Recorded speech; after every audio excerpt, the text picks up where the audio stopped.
Baik pemirsa, kita akan lanjutkan lagi perbincangan kita hari ini. Prof Winyo sudah lebih fresh lagi Prof ya, setelah menikmati teh kita tadi ya Prof ya. Gimana Prof? Lebih semangat ya Prof ya? Semangat lagi.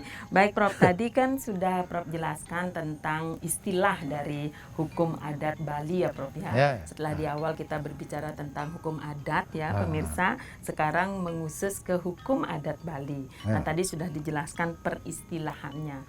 Nah kalau Prof Winyo setelah berbicara peristilahan, pengertian juga perlu dibahas ya Prof ya. Jadi mohon diberikan penjelasan ke pemirsa di rumah tentang pengertian hukum adat Bali dan juga sekaligus ya Prof ya, ciri-cirinya ya, biar saya tidak terus banyak bertanya. Silakan Prof. Ya, ini kan apa, kalau kita tadi bicara tentang hukum adat, sekarang bicara hukum adat Bali. Soal peristilahan hukum adat Bali sudah tadi kan? Itu dimulainya sekitar tahun 1930 baru ada istilah. Gitu. Dari orang Belanda yang saya kira orang Bali ya Prof ya. Itu. Silakan Prof. Terus pengertiannya gimana, hukum adat Bali itu apa sebenarnya kan? Betul, Prof. Itu. Ya. Kalau mau pengertian yang sederhana, hukum adat Bali itu ya hukum adat yang berlaku bagi orang Bali Hindu.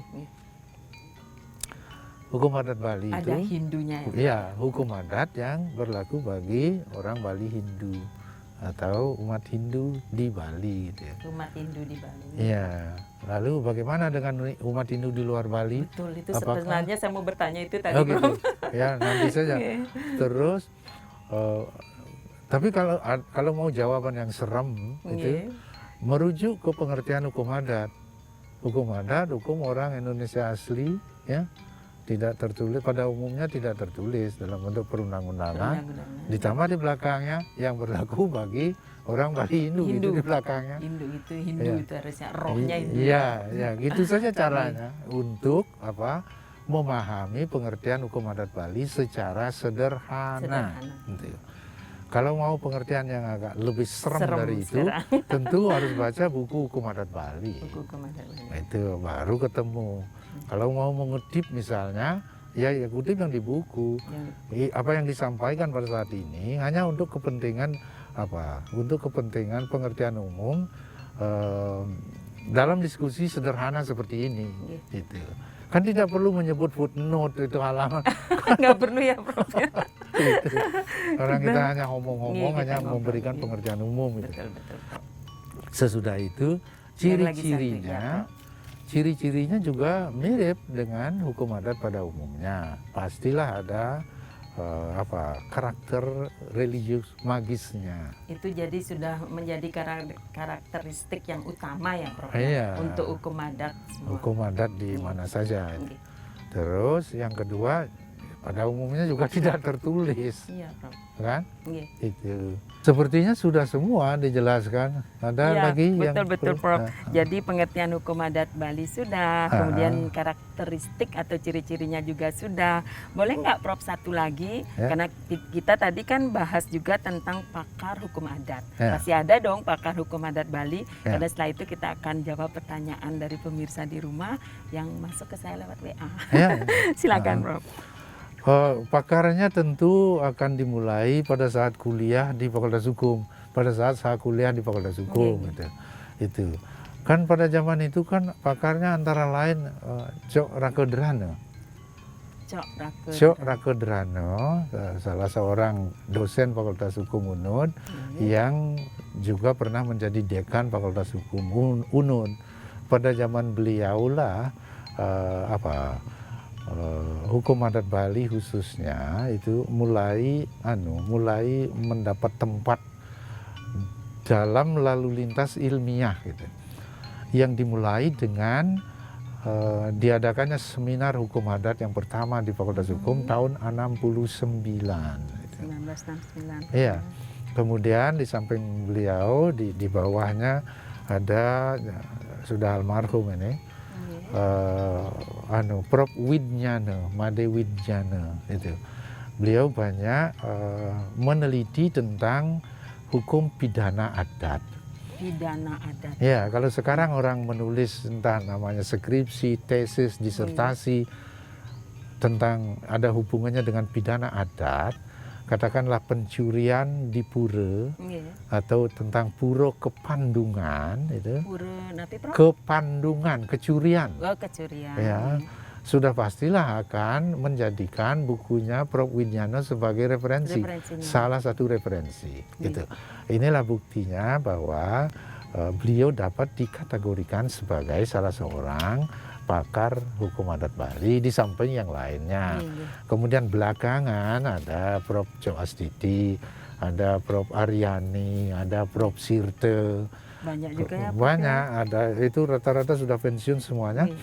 Kemudian yang banyak juga melakukan penelitian tentang hukum adat Bali, Wayan Kotisan Tiga, ada Pak Wirta Griadi, Ketut Wirta Griadi, dan teman sebaya saya juga itu Gede Made Swastawa Dharma Yuda. Bapak Swastawa. Swastawa Dharma Yuda itu orangnya masih muda, sudah itu cukup aktif dalam melakukan, bukan hanya menulis tentang hukum adat Bali, tetapi juga aktif dalam berbagai aktivitas yang ada hubungannya dengan hukum adat Bali. Dan sekarang ada Dr. Ketut Sudandro, demikian seterusnya. Gitu. Mudah-mudahan selalu saja akan muncul nanti generasi berikutnya yang tertarik untuk menekuni hukum adat Bali secara serius. Kita ini sebentar ya, Prof, ya, kayaknya ada beberapa pertanyaan lewat WA saya. Ini boleh ya, Prof, ya, bertanya ya sebelum Prof menjelaskan hal lainnya tentang hukum adat Bali. Nah, ini pemirsa di rumah sudah nunggu-nunggu kok nggak dibaca-baca pertanyaannya sama Dewi gitu ya. Prof, ini ada pertanyaan, nah sedikit menyimpang dari topik kita hari ini, boleh nggak, Prof? Ya, sepanjang masih dalam lingkaran hukum adat dan saya bisa jawab, boleh ya, Prof, akan ya? dijawab. Iya, kalau nggak boleh. bisa, ada Baik. jawabannya tidak bisa. Gitu. Iya, ini ada Bapak Dedi dari Karangasem. Bapak Dedi, Om Swastiastu, pasti senang sekali ini diizinkan oleh Prof Winyo. Pertanyaannya sedikit menyimpang. Mungkin kita akan bahas ini mungkin di acara kita berikutnya ya, Prof, ya, tapi sudah ditanya lebih dulu dan Prof Winyo baik sekali diizinkan ya. Baik, pertanyaannya adalah, boleh enggak, nih bahasanya bahasa gaul nih, Prof, masuk ke WA saya, boleh enggak tanah desa disertifikatkan? Nah, kayaknya kemarin Prof sudah menjelaskan ya beberapa, itu termasuk di unsur desa adat ya, Prof? Iya, unsur pelemahan. Itu pelemahan. Baik, Prof, mohon dijawab. Semoga Bapak Dedi di Karangasem sedang menyimak acara kita dan sudah mendapatkan jawabannya sekarang. Silakan, Prof. Ya. Tanah desa itu artinya tanah milik desa. Nama aslinya tanah duwe desa. Gitu. Sebalinya ya, Prof, ya. Ya. Tanah duwe desa. Ya. Tanah duwe desa itu macamnya banyak. Oh ya, Prof. Ya. Salah satu diantaranya labo desa. Labo desa. Atau labo puro desa. Gitu. Ada lagi tanah-tanah desa yang tanah produktif. Desa itu kan punya tanah, punya sawah, punya tegalan, gitu. Ada karang desa. Karang desa. Ya. Juga. Nah, ini kan WA ya. Iya, saya nggak bisa tanya sama Pak siapa namanya? Pak Dedi namanya. Pak Dedi. Kalau bisa tanya, saya tanya tanah desa yang mana yang disertifikatkan. Itu pertanyaan saya untuk Pak Dedi yang tidak mungkin dijawab karena ini kan WA. Betul. Gitu ya. Tapi nah, yang Prof saya langsung jawab. Saya langsung jawab itu. Baik sekali, Prof Widya. Silakan, Prof. Tanah desa yang ada lagi siapa yang mensertifikatkan? Itu lagi pertanyaan penting. Ini kan tanah desa, tanah milik desa atau tanah duwe desa. Kalau desa yang mensertifikatkan kan nggak ada masalah. Tapi kalau disertifikatkan atas nama orang lain, mungkin maksud pertanyaan Pak Dedi ini. Nah, orang lain siapa? Apa hubungannya dengan desa? Kan itu banyak hal yang mesti dijawab sebelum menjawab pertanyaan itu secara tuntas gitu. Mungkin sedikit ini pemahaman saya ya, Prof ya. Mungkin disertifikatkan atas nama perorangan seperti itu, Prof. Mungkin ya. Coba sederhana saja berpikir. Tanahnya milik desa. Lalu disertifikatkan atas nama Dewi Yulia. Dewi Yulianti. Kenal ya, Prof, ya? Masuk akal nggak itu? Nggih, Prof. Menarik sekali di Prof, agak panas ini. Kayaknya kita perlu minum teh dulu. Kita jeda sejenak Jadi ya, Prof. ada ya. beberapa pertanyaan yang perlu dijelaskan lebih dulu. Nggih. Baru Sehingga bisa menjawab ini. Gitu Baik, Prof, maksudnya. kita jeda sebentar. Semoga Pak Dedi sabar menunggu jawaban dari Prof ya. Baik pemirsa, kita akan jeda sejenak dan akan kembali setelah yang satu ini.